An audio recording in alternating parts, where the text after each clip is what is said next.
우리는 지금 좁은 문으로 들어가라는 주제로 계속 한 주간 주님의 고난을 묵상하면서 또 우리가 어떻게 그 길을 걸을 것인가에 대한 의견을 듣고 또 삶을 새롭게 하기를 소원하고 있습니다. 첫 번째 날은 길에 관한 문제였습니다. 좁은 문, 넓은 문은 우리가 결정할 수 있는, 또 우리가 만들어낼 수도 있는 주제가 아니고 우리가 하나님의 선택함에 은혜를 입어서 이미 좁은 길에 들어선 사람들인데 그 길은 좁고 협착하여 찾는 이가 적다 그랬습니다. 그런 길을 우리는 이제 어떻게 걸어갈 것인가. 어제 우리는 로마서 12장 말씀을 중심으로 우는 자들과 함께 울라라는 말씀으로 둘째 날을 보냈죠. 오늘은 세 번째 시간으로 27절을 보시면 오직 너희는 그리스도의 복음에 합당하게 뭐하라? 생활하라 그랬어요. 합당하게 생활하라. 생활하라라는 표현으로 봐서 그냥 일반적인 그냥 살아내라 뭐 이런 표현 같지만 풋노트에 보니까 이런 이제 해석이 붙어 있습니다. 성경 맨 아래 보면 또는 시민 노릇 이렇게 돼 있어요. 이게 사실은 로마 시대의 정치적인 용어입니다. 원래 정치라는 것은 필요하죠. 없어서는 안 되죠. 그 한자 자체가 무슨 뜻이죠?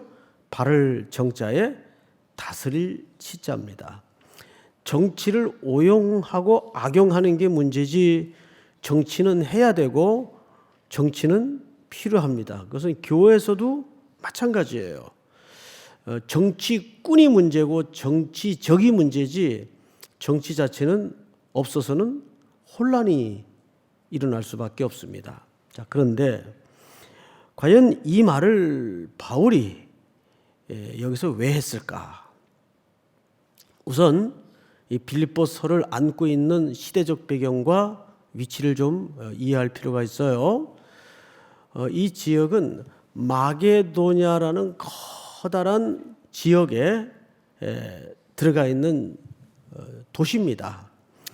이 지역을 누가 통치했는가 하면 원래 마게도냐의 왕 필립이라는 왕이 통치를 했었어요.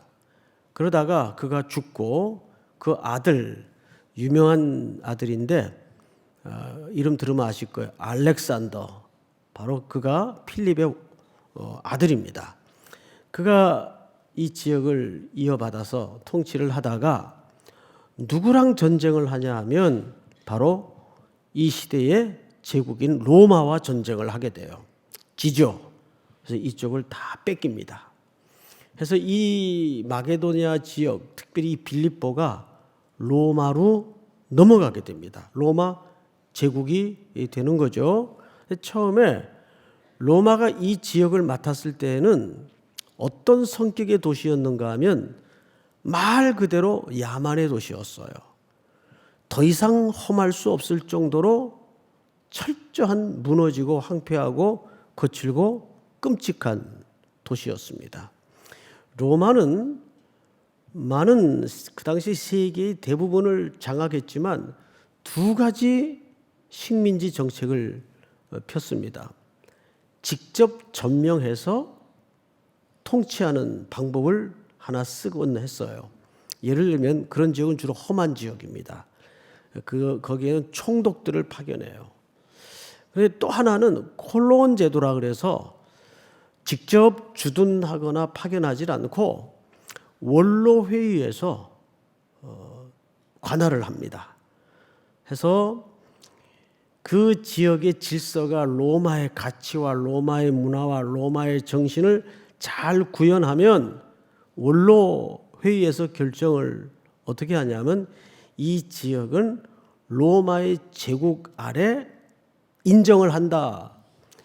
오늘날 우리가 식민지하면 굉장히 우리는 부정적으로 이해를 갖지만 이 당시에는 조금 사회적 통념이 달랐어요. 로마 제국 하에 편입이 되면 굉장한 자긍심을 가졌습니다. 그리고 많은 수혜와 혜택이 주어졌죠.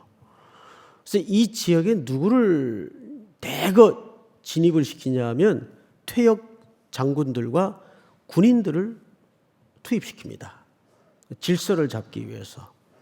해서 완전히 도시를 새롭게 건설하다시피 로마의 가치와 로마의 문화와 로마의 정신과 로마의 철학으로 완전히 장악을 했어요. 그래서 이 빌립보가 로마 제국 아래 편성이 됩니다. 해서 이 빌립보는 어떤 별명을 갖게 되냐면 리틀 로마라는 별명을 갖게 돼요. 때문에 이 도시 사람들은 굉장한 자긍심을 가진 데다가 전부 로마 시민권이 부여가 됐습니다. 그러니까 어마어마한 혜택이 당대 주어진 거죠. 그래서 빌립보에 사도 바울과 실라가 도착을 해서 감옥에 갇힌 것도 복음을 전했다고 갇힌 게 아니고 복음을 전하다가 벌어진 소란 때문에 사실은 갇힌 거예요. 그러니까 어떤 누구도 어떤 명분으로도 로마의 질서를 깨거나 평화를 깨는 조그만 소란도 간과하지 않을 정도로 엄하게 다스렸습니다.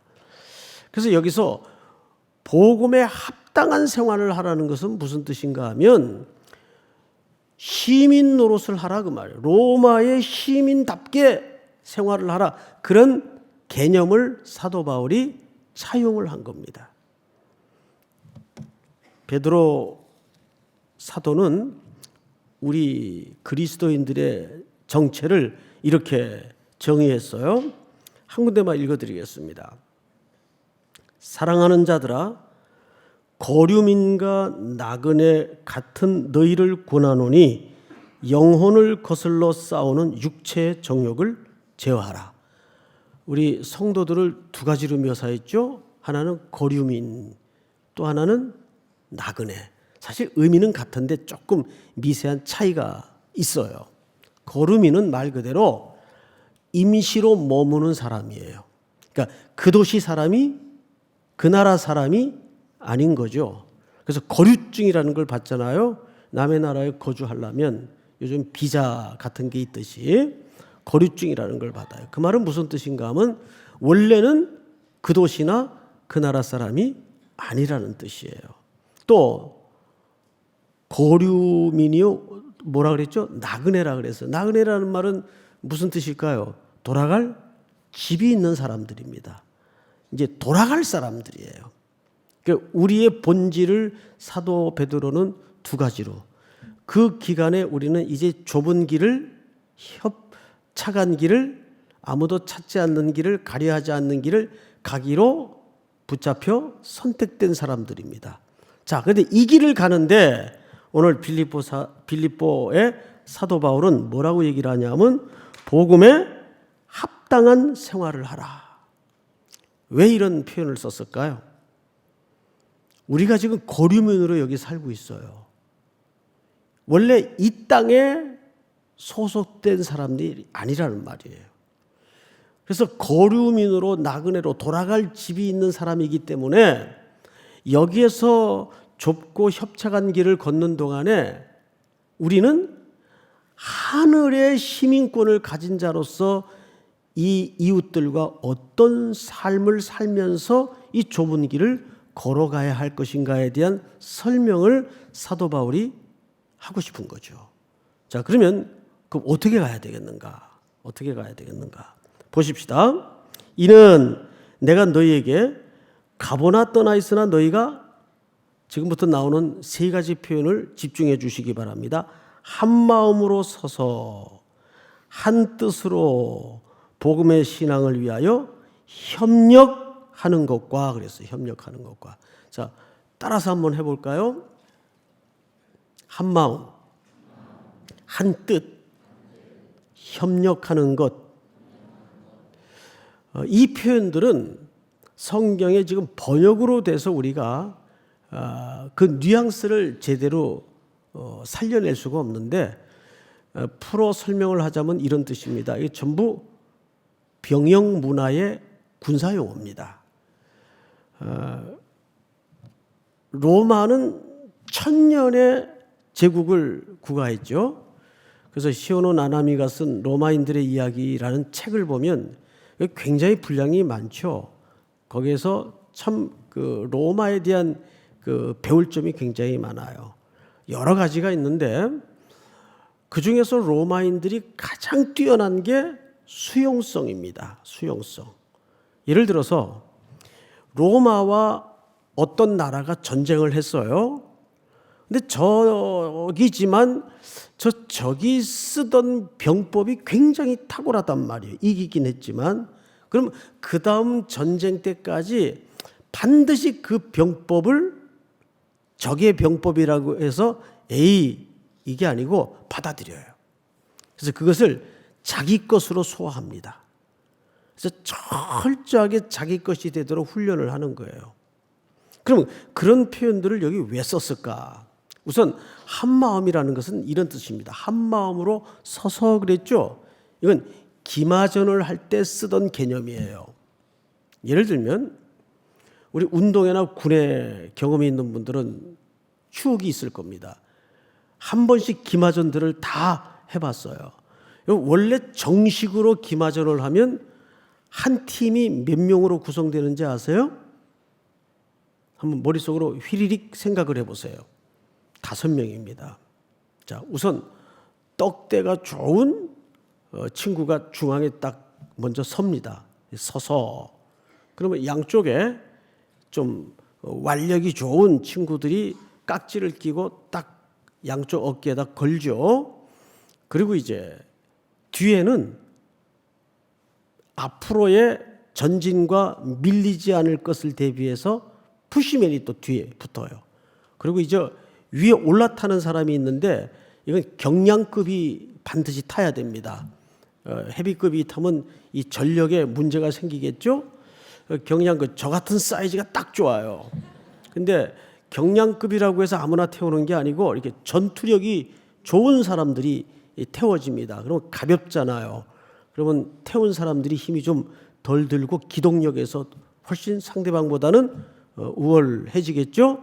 이렇게 모두 몇 명이 붙었어요? 그러면 5명입니다. 싸우는 거예요. 자, 이렇게 해서 이제 5명이 한 팀을 만들었습니다. 이걸 조직이라 그러죠. 그러면 이게 한 마음으로 서서 그다음에 뭐라고 돼 있죠? 한 뜻으로 그랬어요. 한 마음과 한 뜻이 별로 차이가 없을 것 같은데 굉장한 차이가 있습니다. 예를 들면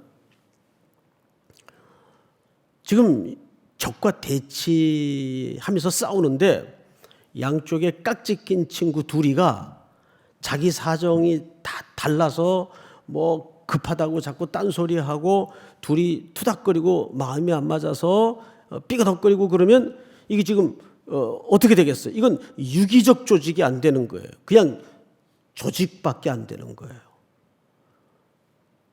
한 마음으로 서서 한 뜻이 되려면 유기적 조직이 돼야 돼요.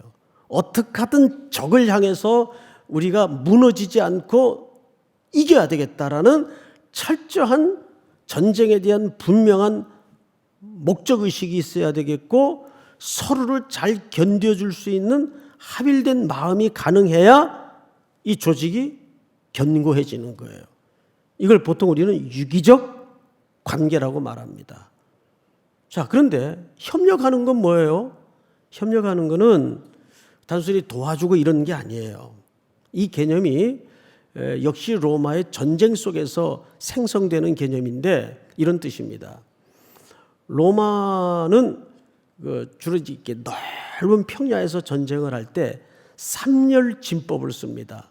제일 앞열은 예비군 정도 수준의 군대를 배치를 하고 둘째 열은 중간 정도 수준의 군대를 배치를 하고 마지막 열은 최정예 최강 부대를 쭉 세웁니다. 그러면 앞에 맨 예비군 정도 수준의 열이 나가서 적진과 맨 먼저 싸워요. 그러면 어느 정도 이게 막 흐물어집니다. 그러면 이제 딱 분기점이 판단이 될 때 지휘관이 이 열을 교체를 해줍니다. 다음 열, 그러면 다음 열이 일사불란하게 앞으로 나가야 돼요. 그리고 앞에 싸우던 진열은 쭉 빠져줘야 됩니다. 근데 언제 제일 혼란이 일어나냐 하면 열과 열을 교체할 때 제일 틈새가 생기고 혼란이 일어나고 위기에 봉착할 수가 있어요. 우리도 징계편 할 때 제일 혼란이 일어나죠. 문제가 많이 발생하고 똑같은 겁니다. 그래서 이 삼열 진법은 사실 로마의 진법이 아니고 다른 나라의 진법을 수용해서 자기화시킨 겁니다. 이 삼열 진법으로 어마어마한 승리와 대승을 거둔 것이 로마의 역사에 많이 기록이 돼 있어요. 그런데 이것을 자기화하기까지 로마 군인들이 얼마나 독하게 연습을 했는가 하면 마치 기계처럼 전환이 되도록 연습을 했어요. 틈새가 벌어지지 않도록. 그리고 절대 이 열과 열을 교체할 때 진영이 흐트러지지 않도록 거의 기계 수준으로 연습을 해요.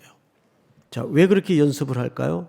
물론 승리를 위해서겠지만은 거기에는 작은 또 하나의 목적이 뭐냐면 동료를 위해서입니다. 내가 준비되지 않고 훈련되지 않으면 당장 그 폐해가 나는 물론이지만 공동체와 동료에게 폐해가 가요. 맞죠? 그래서 아주 독한 훈련을 하는데 이걸 한 번씩 나가지도 않습니다. 거기에 그 병법의 기록을 보면 반번씩 나가도록 돼 있어요. 착, 착, 착. 그걸 기계적으로 가능하도록 혹독한 연습을 했다고 말이에요. 왜? 공동체와 자신과 동료의 평화를 위해서. 그 얘기를 하는 거예요. 한 마음과 한 뜻과 그다음에 뭐라 그랬죠? 협력. 자, 성경을 잘 보세요. 한 뜻으로 복음의 신앙을 위하여 협력하는 것과 이것이 좁은 길을 걸어가는 거류민이요 나그네들의 삶의 굉장한 과제입니다. 가끔 교회에서 개인적인 신앙의 훈련도 시키지만은 공동의 과제가 던져질 때가 있어요. 그렇죠? 그때는 같이 움직여줘야 돼요. 누구를 위해서? 공동체와 그리스도와 자신과 동료를 위해서. 아이 그냥 뭐 신앙 나 혼자 알아서 하면 되는 거지. 뭐 교회에서 이렇게 감내나라 뭐 배내나라 이렇게 간섭이 많어. 그건 교회론에 대한 잘못된 이해입니다. 자, 그런데 그 다음에 마지막으로 하나만 더 보고 말씀을 마치겠습니다. 무슨 일에든지 대적하는 자들 때문에 두려워하지 아니하는 이 일을 듣고자 함이라. 자, 앞을 잠깐 보십시다. 우리가 쉬운 길을 가는 것도 아니고 편한 길을 가는 것도 아니고 넓은 길을 더더욱 가고자 하는 것도 아니라면, 그래서 그 길이 좁고 협착한 길이라면 당연히 두려울 수밖에 없는 일들이 있을까요? 없을까요? 있죠. 가끔 벌어지는 게 아니라 매일 그 두려움이 우리를 겁박해요. 윽박질러요. 우리를 초조하게 만들고 때로는 낙심하게 만들고 그래요. 자, 근데 이 두려움이라는 게 뭔지 아세요? 말 타보셨죠? 아, 안 타보셨군요. 말은 이렇게 보는 것보다 올라타 앉으면 생각보다 높아요. 예, 저는 이제 한 2번 타봤는데 제주도에서 한번 타보고 몽골 가서 한번 타봤어요. 타봤는데 몽골 말이 작잖아요. 굉장히 빨라요. 훈련이 잘 돼 있죠. 그래서 조련사회에서 훈련이 잘 된 말들이 이제 달립니다. 달리다 보면 반드시 조그마한 천이나 장애물들이 가끔 나와요. 그러면 말들이 어떻게 할까요? 말들이 그 장애물 앞에서 끽 쓰면서 앞발을 살짝 듭니다. 이때 그 말 등에 태워진 기수는 어떻게 될까요? 움찔하는 거죠. 움찔. 겁이 나는 거죠. 겁나지 않겠어요? 말이 전속력을 향해 달리다가 아빠를 잠깐 들 때 얼마나 겁이 나겠어요. 두려움이라는 건 마치 그런 거예요. 우리를 움찔하게 만드는 게 삶의 현장에 있단 말이에요. 끽 설 때 장애물에 의해서 어떤 강제적으로 멈추어지고 우리를 그 흐름 속에서 움찔하게 만들어요. 네, 그때 두려워할 이유가 있다 없다? 없다 말이에요. 왜? 성경을 잘 보십시다. 마지막으로 29절 그리스도를 위하여 너희에게 은혜를 주신 것은 다만 그를 믿을 뿐 아니라 또한 그를 위하여 고난도 받게 하려 하심이라. 그러니 두려움이 자연히 올 수밖에 없겠죠. 30절 시작. 내가 내 안에서 본 바요 이제도 내 안에서 듣는 바니라. 네, 이런 일들로 우리에게는 가끔 가다가 우리의 길이 제어당하고 멈추어 서서 끽 하고 얹어진 우리가 움찔할 때가 있어요. 근데 우리가 두려워하지 않아야 될 이유가 뭐겠어요? 이제는 내가 사는 것이 아니요 내 안에 그리스도께서 사시는 것이니. 여러분, 우리가 이미 예수 그리스도께서 십자가의 대속의 죽음을 통해 원수의 머리를 깨부셨어요. 그러니까 결정적인 승리는 이미 십자가에서 끝난 겁니다. 믿습니까? 결정적인 승리는 이미 이루어지고 그들이 죽어가면서 지금 마지막 최후의 비명과 광란과 발악을 할 때 우리는 그 모습을 보고 이겨놓은 싸움을, 이겨놓은 승리를 움찔하고 두려워한단 말이에요. 우리가 누구 안에 있다는 걸 잊어서는 안 될까요? 그리스도의 등에 업혀 있다는 걸 잊어서는 안 돼요. 믿습니까? 주님이 지금 여러분들을 업고 가신다는 걸 잊어서는 안 돼요. 그 유명한 해변가의 발자국 이야기를 아시죠? 항상 주님의 발자국과 내 발자국이 같이 있었는데 어느 날 보니까 발자국 하나밖에 없어요. 주님에게 물었다죠. 왜 이때는 나랑 동행하지 않았습니까? 그때는 내가 너무 힘들어해서 내가 너를 등에 업고 걸었단다. 업고 걸었단다. 여러분들은 매일매일 주님과 동행하는 정도가 아니라 정말 힘에 겨워 쓰러질 때는 주님이 여러분들을 업고 걸으신다는 걸 믿으시고 계속 이 좁은 길을 향하여 거류민으로 나그네로 끝까지 완주하여 승리의 면류관을 손에 드는 은혜와 복이 있기를 주의 이름으로 축복합니다. 이 시간 다 같이 한번 통성으로 기도하십시다. 두 가지 제목을 놓고 기도합니다. 오늘 수요일입니다. 1부, 2부 예배를 통해서 은혜를 주시고 또 좁은 문으로 들어가라는 주제 아래 주시는 매일의 말씀이 우리의 삶에 더욱 견고한 확신이 되게 하시고 약속이 되게 하시고 그렇게 순종할 수 있도록 용기와 담대함을 허락해 주시옵소서. 우리 시간 다 같이 한번 주여 부른 다음에 소리내어 통성으로 기도하시다가 일어나시기 바랍니다. 주여, 사랑하시는 아버지 하나님 감사합니다. 오늘도 우리들에게 귀한 시간을 주셔서